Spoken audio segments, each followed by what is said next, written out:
గరుడ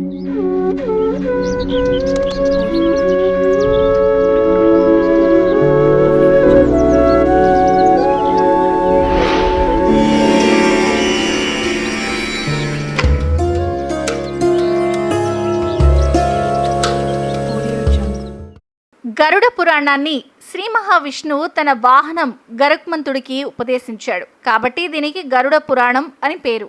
ఇందులో ప్రాణి జన్మ మరణ చక్రం గురించి, ఆత్మ ప్రయాణం గురించి వివరించారు. ముఖ్యంగా మనుషులు ఎలా దానం చేయాలి, దాని ఫలితాలు ఏంటి అనేది కూడా స్పష్టంగా వివరించారు.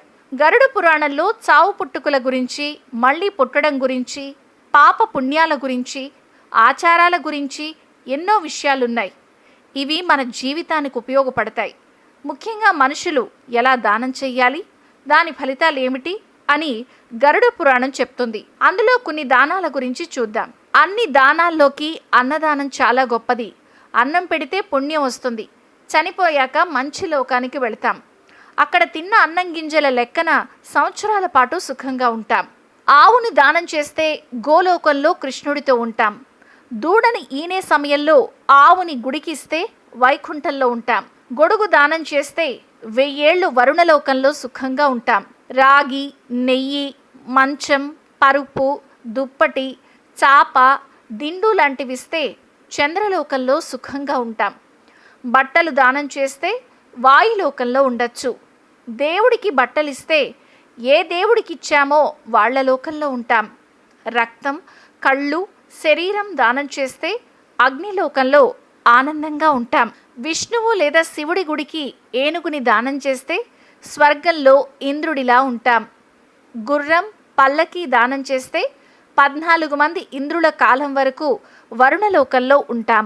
ధాన్యాలు, రత్నాలు దానం చేస్తే తర్వాతి జన్మలో తెలివైన వాళ్ళలా ఎక్కువ కాలం బతికే వాళ్ళలా ఉంటాం. ఏమి ఆశించకుండా దానం చేస్తే మంచి చావు వస్తుంది, మళ్ళీ పుట్టుకుండదు. మంచి పనులు చేస్తే సూర్యలోకానికి వెళతాం. తీర్థయాత్రలు చేస్తే సత్యలోకంలో ఉంటాం. ఒక అమ్మాయిని పెంచి పెళ్లి చేస్తే 14 మంది ఇంద్రుల కాలం వరకు అమరావతిలో సంతోషంగా ఉంటాం. నీటి వనరులు బాగు చేస్తే, కొత్తవి చేస్తే జనలోకంలో ఎక్కువ కాలం ఉంటాం. మంచి చెట్లు నాటితే తపోలోకానికి వెళతాం. దేవుడి ఊరేగింపు, వీధులు బాగు చేస్తే 10,000 ఏళ్ళు ఇంద్రలోకంలో సుఖంగా ఉంటాం. మంచి పండ్లు దానం చేస్తే ఒక్కో పండును ఒక్కో సంవత్సరం చొప్పున గంధర్వలోకంలో ఉంటాం.